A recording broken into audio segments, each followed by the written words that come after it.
Hello everyone, I am Cedric Errol L. Batiles, and today I'll be presenting my proposed business plan, Kanto Bites Catering Services, with the tagline, Sarap sa Kanto Bites ng Bayan. So, how will I form my business and what type of ownership will it I have? Kanto Bites Catering Services will be a sole proprietorship owned and managed by me, Cedric Errol L. Batiles. This type of ownership allows simple registrations, full decision-making control, and flexibility for small to medium scale catering operations. This is my product and services offered.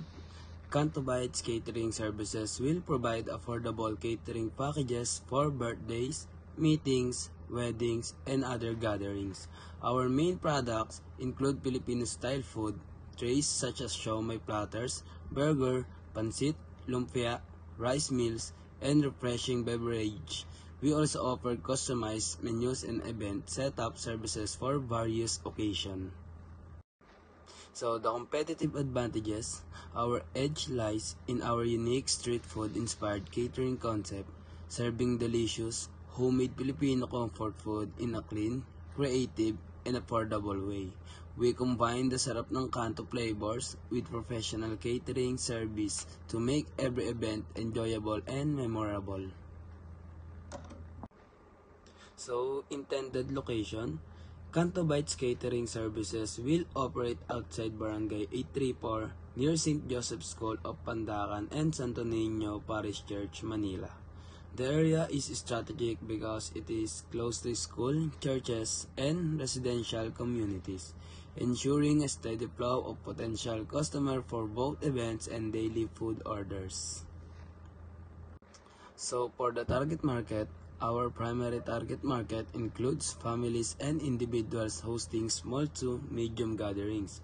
Our secondary market includes offices, schools, and organizations that needs event catering services. Most customers are middle-income earners who value delicious, affordable, and convenient food options. So the next is industry trends. The catering industry in the Philippines continues to expand as more people celebrate events at home and ordering prepared meals instead of cooking.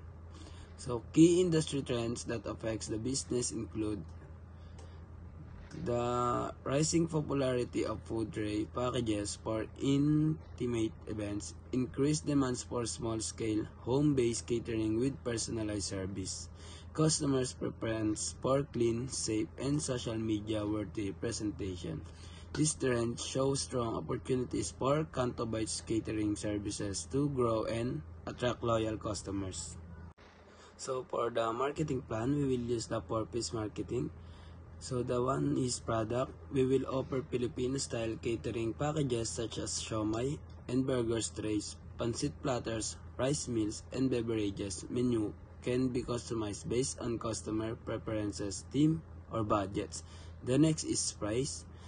We'll use a value-based and affordable pricing strategy. Catering packages will range from 2,000 to 10,000 depending on menu type and number of guests. So the next is place. Kanto Bites will operate as a home-based kitchen with delivery and event service setup. Customer can order through Facebook, Messenger, or phone booking. So the last one is promotion.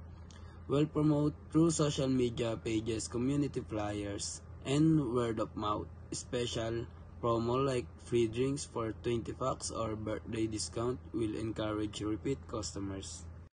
So for the standard operating producers, the number 1 is confirm customer order and event details. The number 2 is prepare ingredients and cook dishes according to the menu plan. 3 is conduct quality checks and packaging. 4 is deliver or serve at the event location. 5 is collect customer feedback after service.